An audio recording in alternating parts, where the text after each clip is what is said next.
जय श्री हरमिलाप साहेब जी। नारद जी ने कहा, हे राजन, अब मैं कार्तिक मास के इस व्रत की उद्यापन विधि बताता हूँ। ध्यान पूर्वक सुनिए।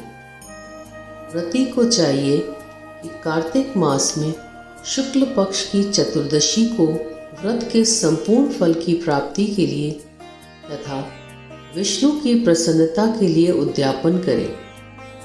तुलसी के ऊपर चंदोवा बनावे, बंधनवार व फूलों से सुसज्जित करे। चवर से सुशोभित मंडप बनावे। चारों दरवाजों पर मिट्टी के बने हुए पुण्यशील, सुशील, जय और विजय 4 द्वारपालों को अलग अलग बैठावे। तुलसी की जड़ों में 4 रंगों द्वारा सर्वोत्रोभद्र चक्कर बनावे। उसके ऊपर पंचरत्न नारियल रखे और शुद्ध वस्त्र से कलश को ढके। फिर भगवान विष्णु का पूजन करे। द्वादशी को भगवान विष्णु जागे थे। त्रयोदशी को देवताओं ने उनके दर्शन किए थे। चतुर्दशी को देवताओं ने उनका पूजन किया था। इसलिए भगवान विष्णु की उद्यापन पूजा की जाती है। उस दिन संयम और शांत चित्त से व्रत करना चाहिए। अपने गुरु की मूर्ति बनाकर षोडशोपचार तथा विविध नैवेद्य आदि से भगवान का पूजन करें। विधि प्रकार के वाद्यों के साथ कीर्तन करता हुआ उस रात्रि में जागरण करें। जो प्राणी श्रद्धा पूर्वक भगवान का कीर्तन करते हैं, उन लोगों के 100 जन्मों के पाप धुल जाते हैं।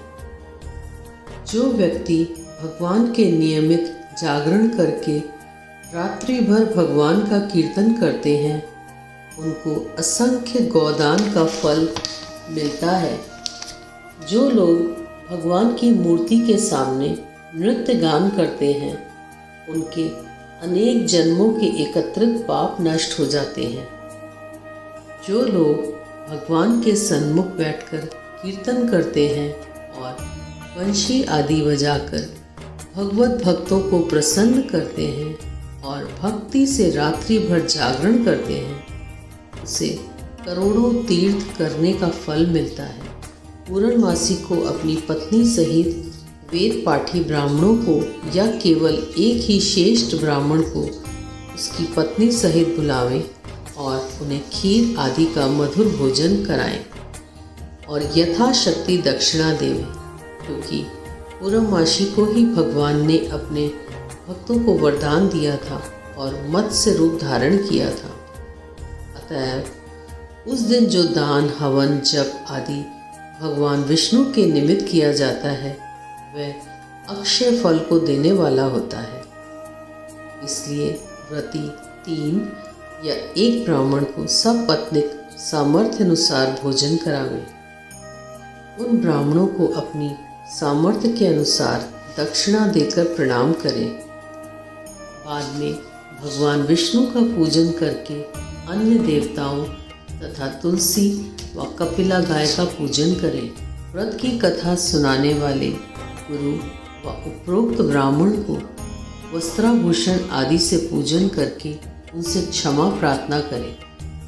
और प्रार्थना के मंत्र का अर्थ यह है, आप सब लोगों की अनुकंपा से मुझ पर भगवान सदा प्रसन्न रहें। इस व्रत को करने से मेरे 7 जन्मों के किए हुए पाप नष्ट हो जाएं और मेरी संतान चिरंजीवी हो।